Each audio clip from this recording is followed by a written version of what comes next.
In the latest chapter of rising tensions in the South China Sea, the Philippine Coast Guard has once again found itself in a direct standoff with China. This time, it involves the interception of a Chinese electronic surveillance ship inside Manila's exclusive economic zone.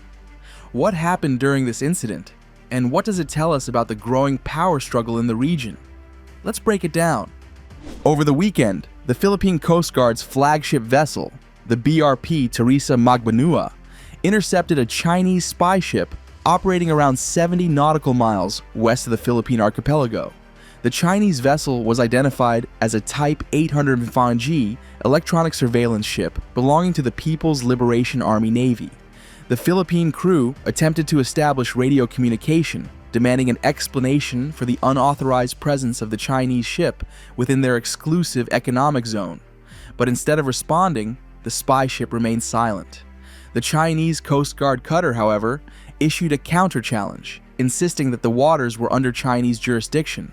The situation escalated further when a Chinese guided missile destroyer, a Type 052D warship, moved in to escort the surveillance ship.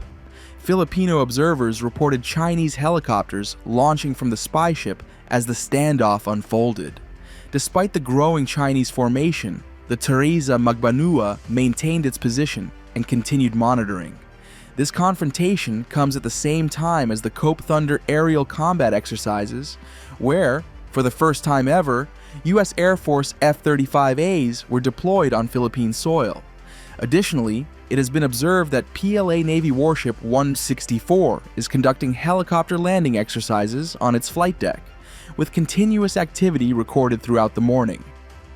And just when the tension could not seem higher, another dramatic moment unfolded at sea, the now infamous collision between two Chinese ships. A Chinese Navy destroyer and a China Coast Guard cutter collided near Scarborough Shoal while pursuing a Philippine Coast Guard vessel. Video footage made public shows the sea turning chaotic as the two larger Chinese vessels crashed into each other while trying to intercept the BRP Suluan. During the high-speed chase, the Chinese cutter used its water cannon, but in a risky maneuver, rammed into the side of the PLA Navy destroyer. The impact severely damaged the cutter's bow and left the vessel effectively unseaworthy, while the destroyer sustained significant dents and hull cuts. Military and naval experts, such as a former Australian naval commander, have assessed that the cutter likely suffered irreparable damage and could be considered a write-off. The Philippines, for its part, reiterated that China was responsible due to its aggressive maneuvering. Manila offered medical assistance over the radio, but received no response from the Chinese vessels. While official figures regarding repair costs haven't been released, observers note that naval vessel repairs are notoriously expensive, especially when a ship is deemed unseaworthy and requires reconstruction of structural elements like the forecastle or hull plating.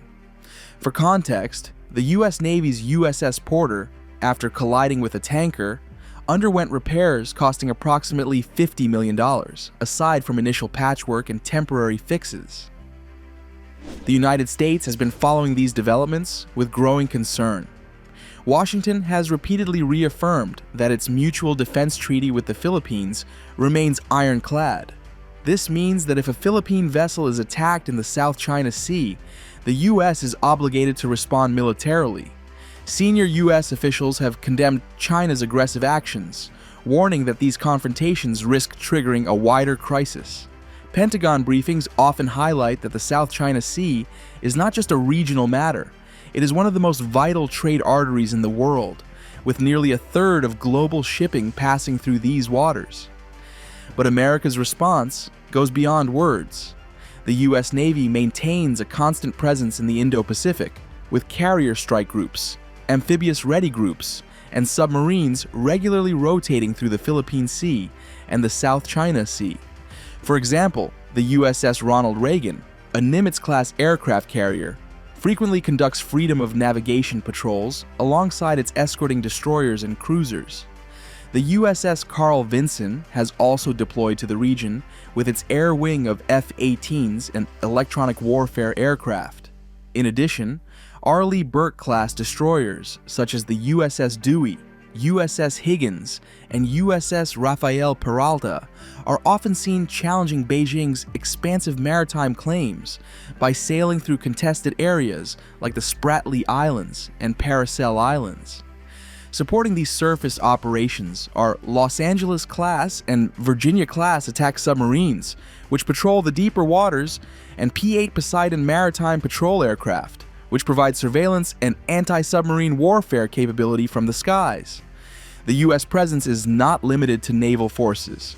On land, the Enhanced Defense Cooperation Agreement allows American troops rotational access to bases across the Philippines, including facilities in northern Luzon, strategically located just a short distance from Taiwan and the South China Sea flashpoints.